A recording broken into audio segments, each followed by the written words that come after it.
Hey, y'all. Thank you for tuning in. We are only 13 days away from Tennessee kicking off against Virginia on September 2nd. So I'm getting anxious as football season is getting closer. And we're only 6 days away from college football in general kicking off. So we're almost there, guys. We've almost made it. I know you guys are like me. You're anxious for college football to start. But anyway, what I'm doing in this video right now is I'm taking Tennessee's 2023 schedule and I'm ranking it from easiest to hardest. Um, 12 to 1, 12 as the easiest, and 1 obviously as the hardest. So, anyway, without further ado, I'm going to just go through this list and kind of tell you my thoughts on where every team is and why I selected that. Anyway, the 12th team on this list is Austin Peay. That will be the second game of the year. September 9th is when we play them in Knoxville.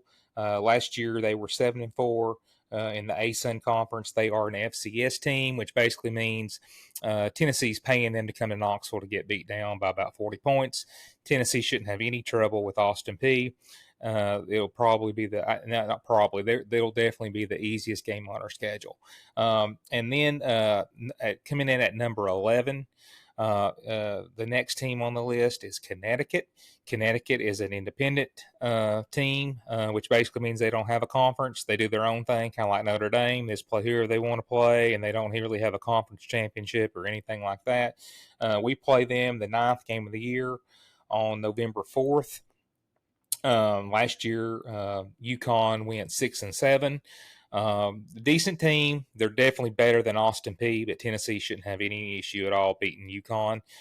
So no problem playing them. Side note, their head coach is Jim Mora Jr. He was formerly the head coach at UCLA, and his father was an NFL head coach. Actually, Jim Mora Jr. was actually a head coach in the NFL too, but Jim Mora Sr., he was a head coach for the Saints and the Colts. So anyway, that's neither here nor there, but I just thought I'd add that in there.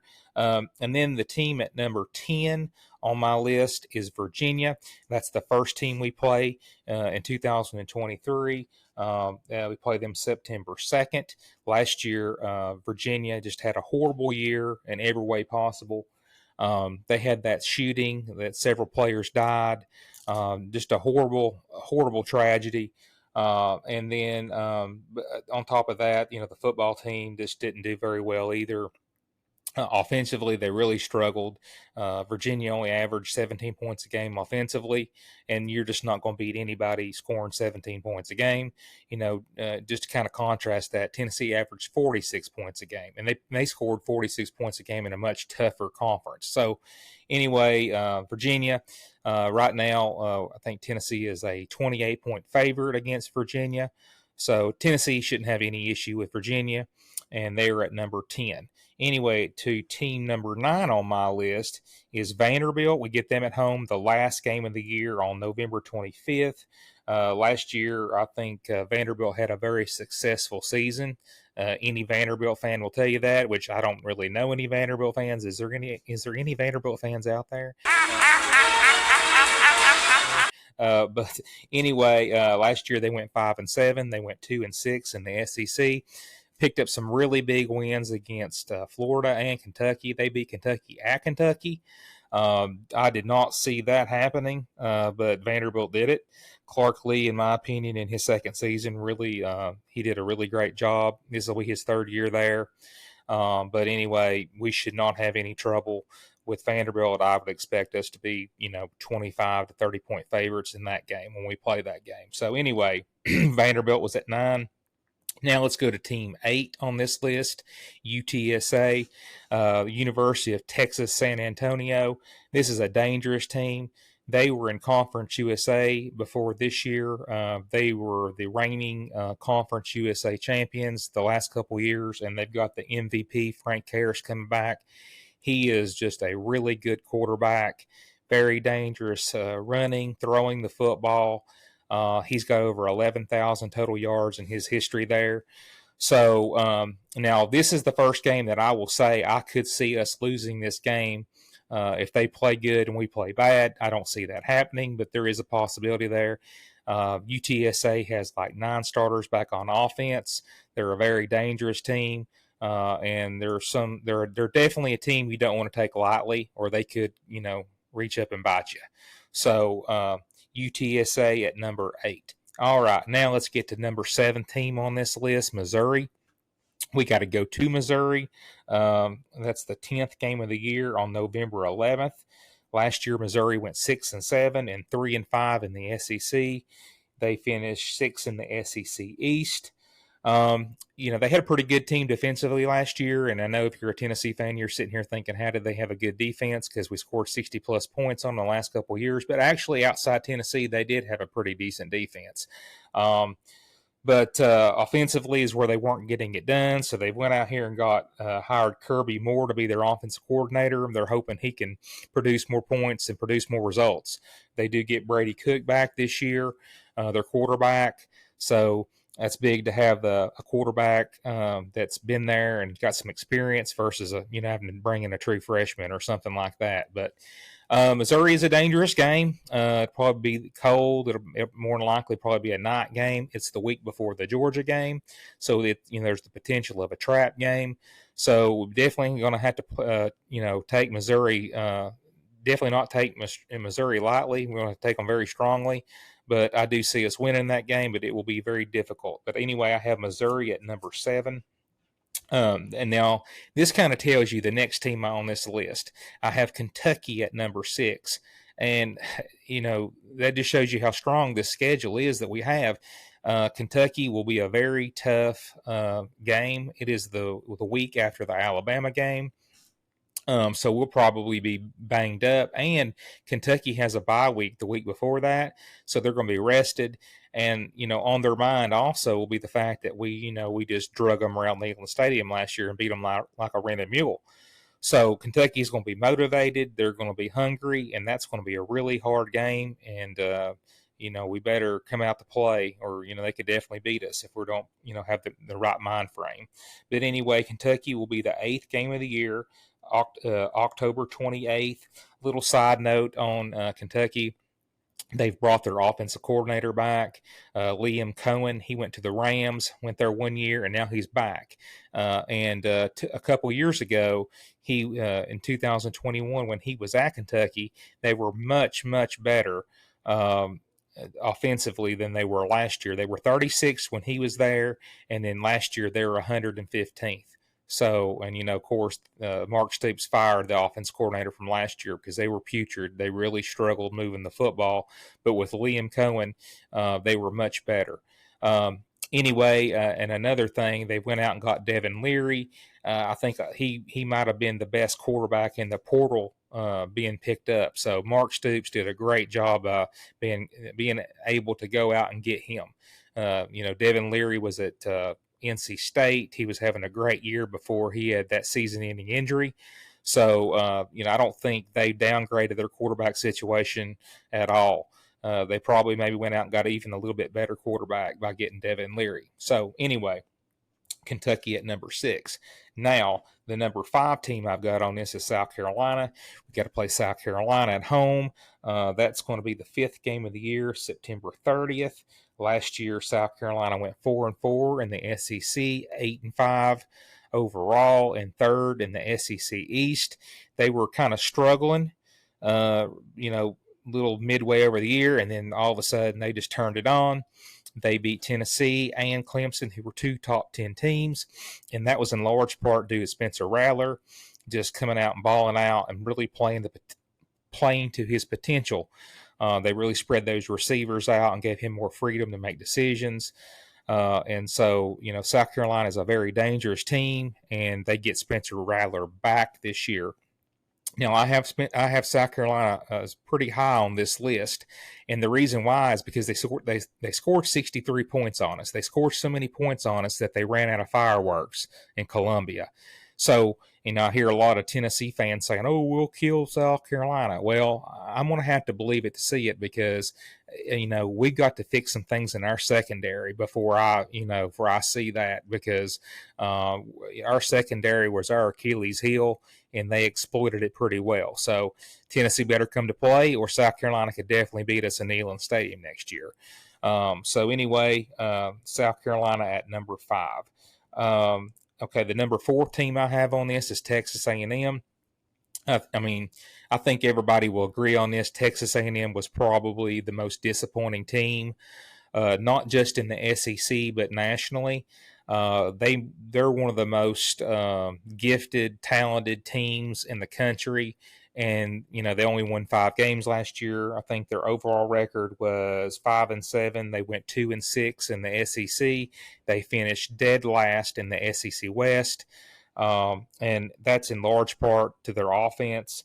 Last year they finished 101st offensively, so they've went out and got Bobby Petrino, and Bobby Petrino, his work speaks volumes. Wherever he goes, he fixes issues. He's a great offensive mind.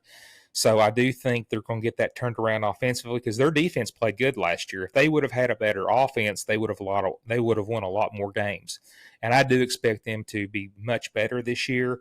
They won 5 games last year. I expect them to win 8 or 9 this year. So if you look at A&M and Tennessee on paper, talent-wise, A&M has more talent than Tennessee does. So we better not take A&M lightly, or they could definitely beat us. I thank God that we got them at home. So we should win that game, but it's a very, very dangerous game, which will be October 14th when we play them, the 6th game of the year.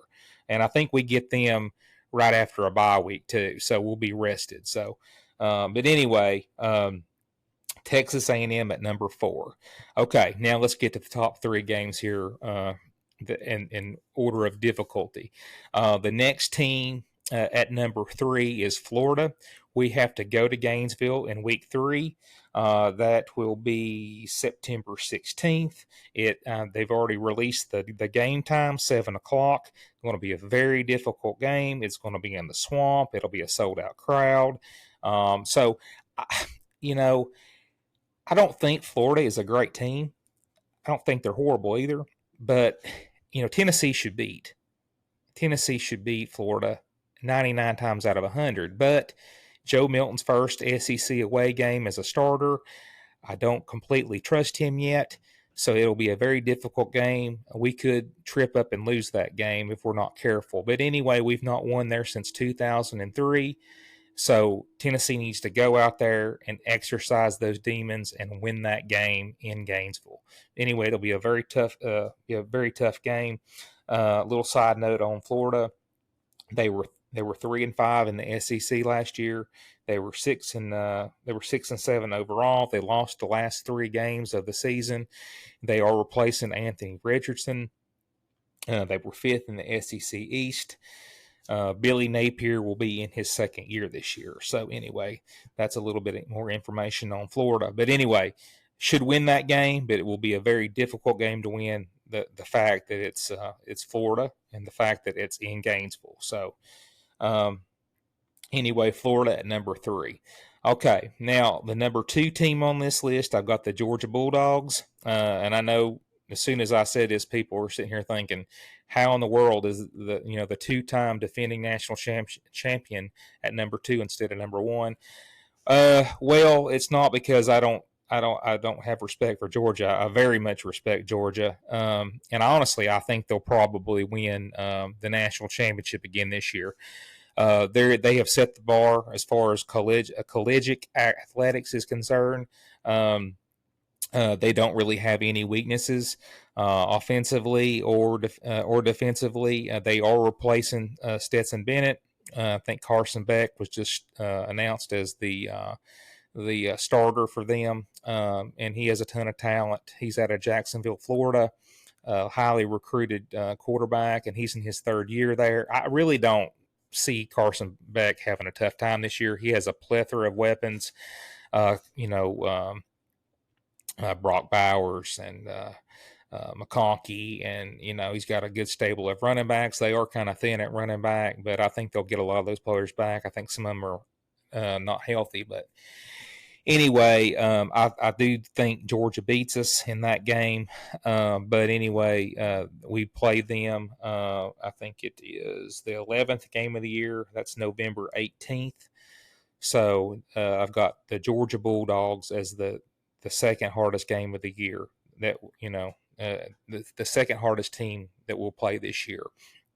Okay, the number one team is the Alabama Crimson Tide.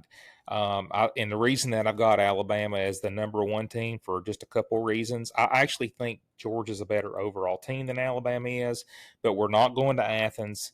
But they're coming to Knoxville. But at Alabama, we're actually going to Tuscaloosa, and we beat them the year before, so they're going to be even extra motivated. Those Alabama fans have been sitting around waiting for this game for 365 days. They've been stewing on it. They've just been pissed off, and they can't wait for this game to kick off.